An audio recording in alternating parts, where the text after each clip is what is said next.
दुर्योधन, मुझे लगता है ये स्त्री पांडवों में से ही कोई एक है।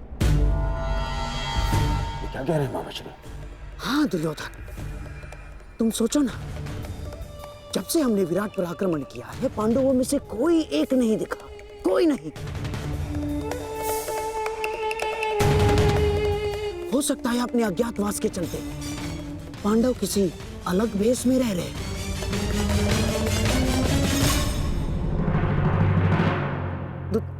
दुर्योधन, मुझे पूर्ण विश्वास है कि ये पांडवों में से ही कोई एक है। तुम मेरी बात मानो, ये वही है। यदि तुम किसी भी प्रकार इससे ये उगलवा सको तो पांडवों का अज्ञातवास भंग समझो। दुर्योधन, यदि हमने ये सिद्ध कर दिया कि ये पांडवों में से ही कोई एक है और स्त्री बनकर हमारे साथ छल कर रहा है, तो हम पुनः पांडवों को 13 वर्ष के लिए वनवास भेज देंगे।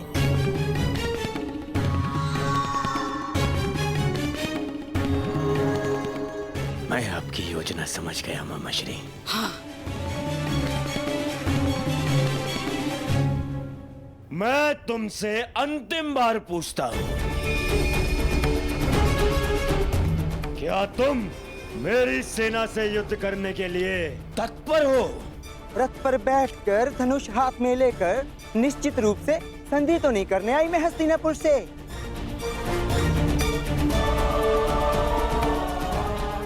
बृहनला नृत्य और संगीत ही नहीं जानती, और भी बहुत कुछ शेष है जो आपके समक्ष आने वाला है।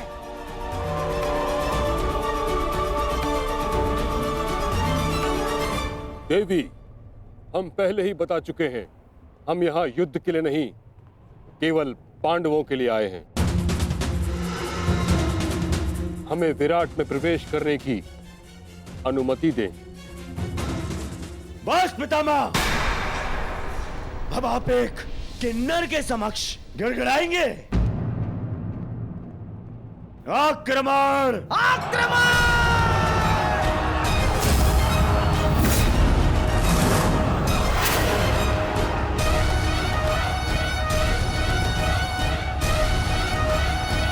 मैं अंतिम चेतावनी देती हूँ, विराट नगर की सीमा से दूर चले जाओ, अन्यथा मुझे अस्त्र चलाने होंगे।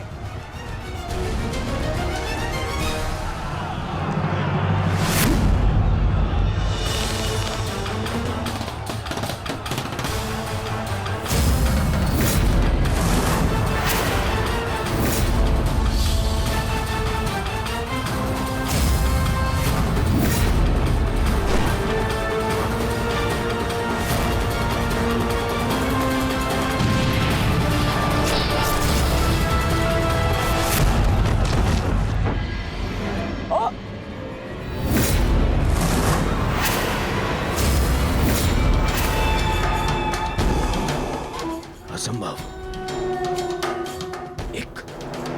एक स्त्री ऐसा नहीं कर सकती। और ऐसा धनुर कौशल अब एक बाण से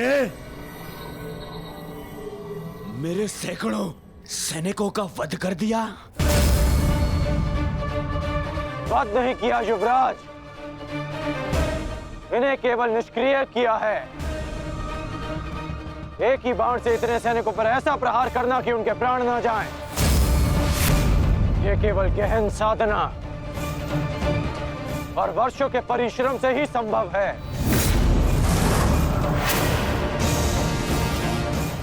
ये कोई साधारण योद्धा नहीं युवराज।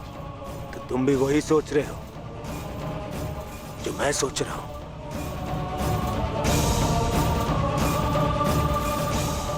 इसका कौशल तो यही संकेत कर रहा है, परंतु कैसे?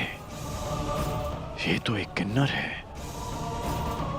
यदि ये वही है जो हम सोच रहे हैं, तो मेरा मंतव्य और तुम्हारा लक्ष्य आज एक साथ पूर्ण होंगे।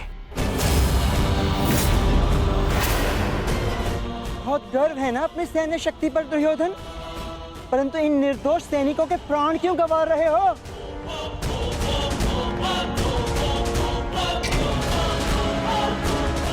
आज मैं तेरे बाणों के साथ साथ तेरी जिह्वा को भी शांति कर दूंगा। आगे बढ़। तुमसे युद्ध करके मैं अपनी धनुर्विद्या का अपमान नहीं कर सकती। और वैसे भी तुम्हें धनुर्विद्या आती ही कहाँ है? है कोई वीर तुम्हारी सेना में जो मेरे समक्ष आ सके, मेरे बाणों का उत्तर दे सके? इतना तो साहस हस्तिनापुर के वीरों को ललकारती है। पितामह, आगे बढ़िए। नहीं दुर्योधन, तुम में ना हो, परंतु मुझ में अभी क्षत्रित्व शेष है।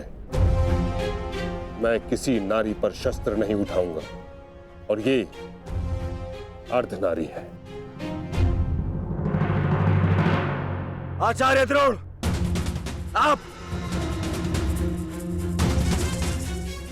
इस किन्नर को इसकी भूल का आभास कराइए। आप आगे बढ़िए। चलो सारथी।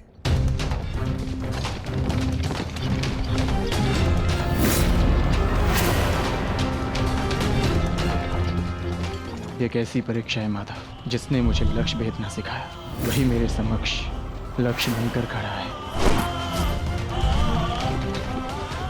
विश्व का श्रेष्ठ धनुर्धर बनने की क्षमता है तुम में।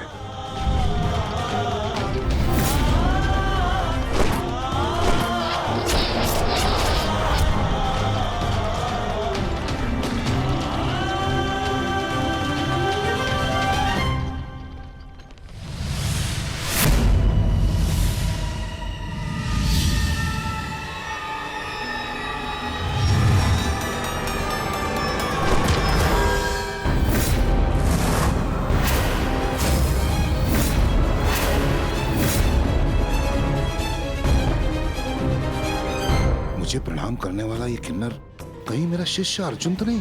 परंतु ये कैसे संभव है? अभी सिद्ध हो जाएगा कि ये अर्जुन है या नहीं। सावधान।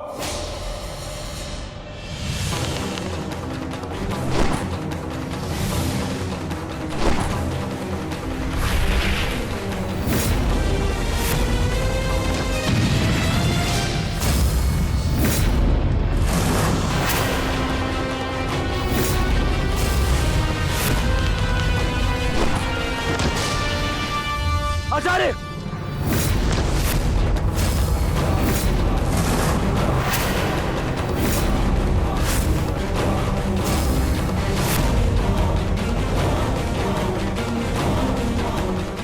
अर्जुन,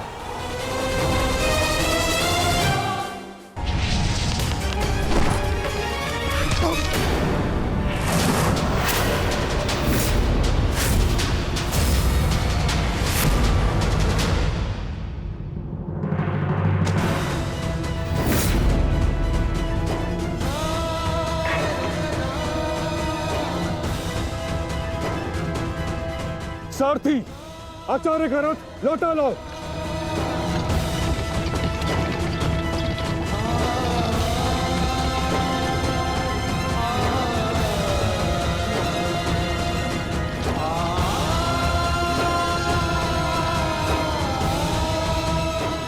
क्षमा चाहता हूँ गुरुदेव, मैंने कभी सोचा भी नहीं था कि आपकी ही सिखाई हुई विद्या का प्रयोग मैं आप पर करूंगा।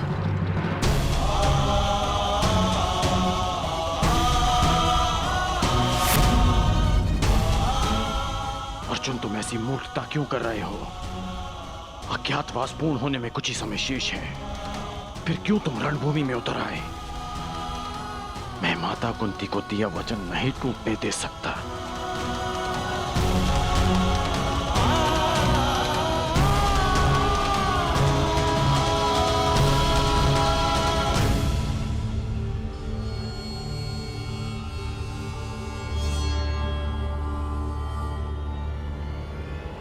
दुर्योधन, समय निकलता जा रहा है। हमें शीघ्र ही इस पांडव को पराजित करके इसका वास्तविक रूप सामने लाना होगा दुर्योधन। और यदि ये पांडव ना हुआ तो? आंखें खोलो दुर्योधन, देखो इस साधारण किन्नर ने किस प्रकार द्रोण को पराजित किया है। किसी भी साधारण योद्धा में इतना शौर्य तो नहीं है कि आचार्य द्रोण को पराजित कर सके। तुम्हें क्या लगता है कि अर्जुन के अतिरिक्त और कौन हो सकता है? पहचानने का प्रयास करो इसे। तुम दोनों ने एक ही साथ, एक ही स्थान पर, एक ही गुरु की छत्र छाया में अभ्यास किया है। अपनी आंखों से इसे धनुर्विद्या सीखते हुए देखा है तुमने। पहचानो इसे, कौन है ये?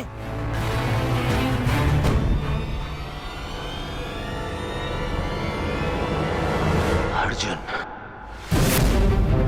हाँ दुर्योधन, अर्जुन।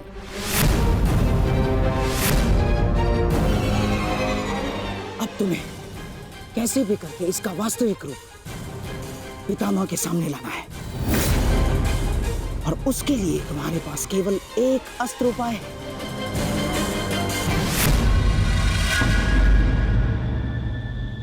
कर्ण।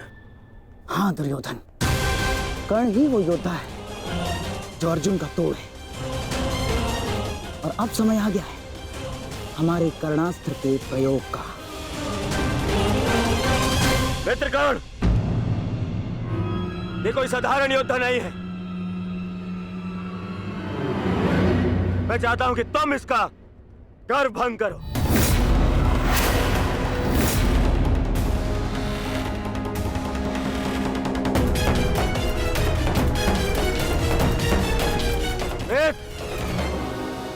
विलंब मत करो, हमारे पास में समय कम है। देखो सूर्यास्त होने वाला है।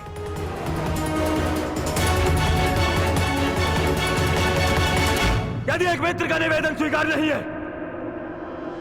तो आप हस्तिनापुर के युवराज का आदेश स्वीकार करो। आगे बढ़ो, जाओ।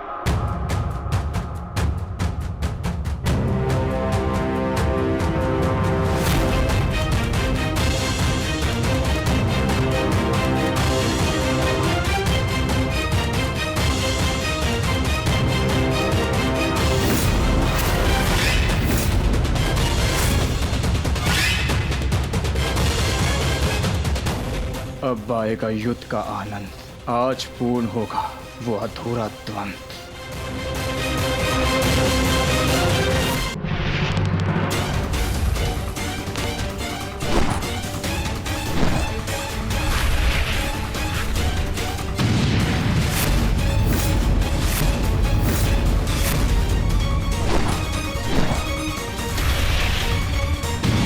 ये छोटे मोटे बाण चलाने का खेल बंद करो अंगराज।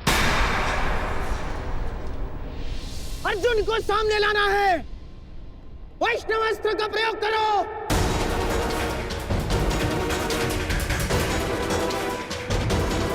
मैं वैष्णवास्त्र व्यक्त नहीं कर सकता। समझते क्यों नहीं हो अंगराज? इस धरती पर केवल एक ही महायोद्धा है जिसके पास पशुपतास्त्र है, और वो है अर्जुन। और यदि इसने पशुपतास्त्र का आह्वान किया तो इसका अज्ञातवास तो भंग हो जाएगा, और पशुपतास्त्र तभी सामने आएगा अंगराज जब उसके समक्ष महाशक्तिशाली वैष्णवास्त्र का प्रयोग होगा।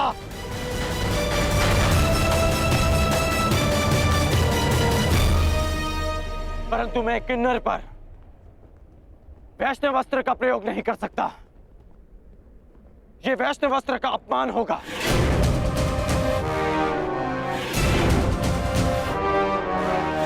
और वैसे भी यह अस्त्र बहुत शक्तिशाली है। तो हमारे सामने खड़ा योद्धा कौन सा कम है अंगराज? देखा नहीं, बात ही बात में उसने हमारे सैनिकों को कैसे धूल चटा दी। और तुम्हारा युद्ध कौशल हम कई बार देख चुके हैं, परंतु अब कौशल इसी में है कि समय बचा लिया जाए। समझे तुम? मैं मामा श्री की बात से सहमत हूं कर्ण। वैष्णवास्त्र का प्रयोग करो कर्ण, बंद करो इसका।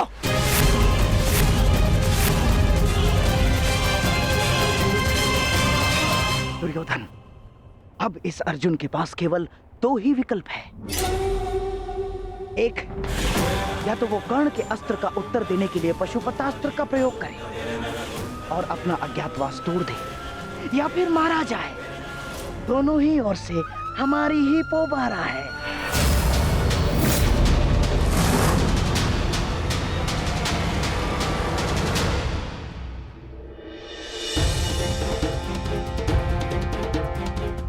बस कुछ क्षण और, सूर्यास्त होने के साथ साथ यह अज्ञातवास दियास हो जाएगा। बस एक ही भय, हिरण्यला के अर्जुन होने का भेद ना खुल जाए। ज्येष्ठ, विराटनगर अब सुशर्मा से सुरक्षित है।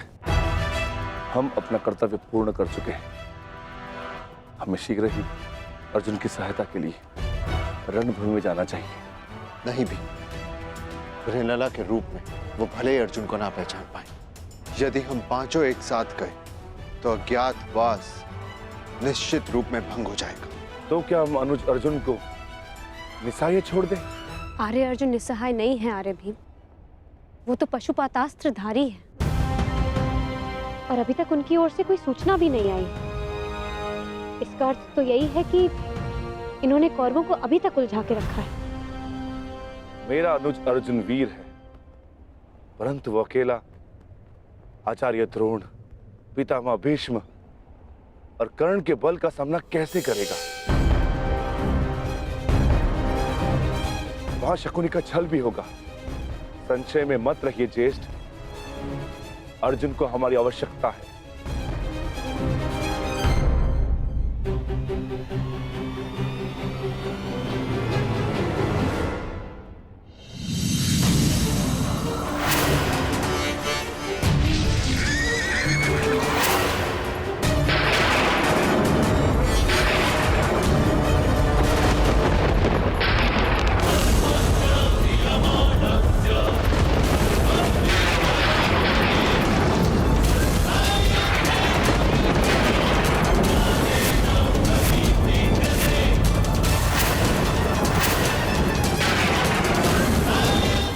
वैष्णवस्त्र, कर्ण वैष्णवस्त्र संधान कर रहा है।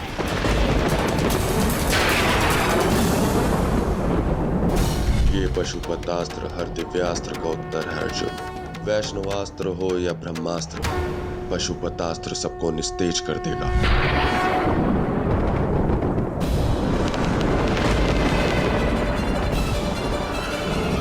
यदि मैंने पशुपतास्त्र का प्रयोग किया तो सबको ज्ञात हो जाएगा कि मैं ही अर्जुन हूँ, और यदि प्रयोग ना किया तो मेरी मृत्यु निश्चित है और साथ ही मेरे भाइयों का जीवन भी संकट में आ जाएगा।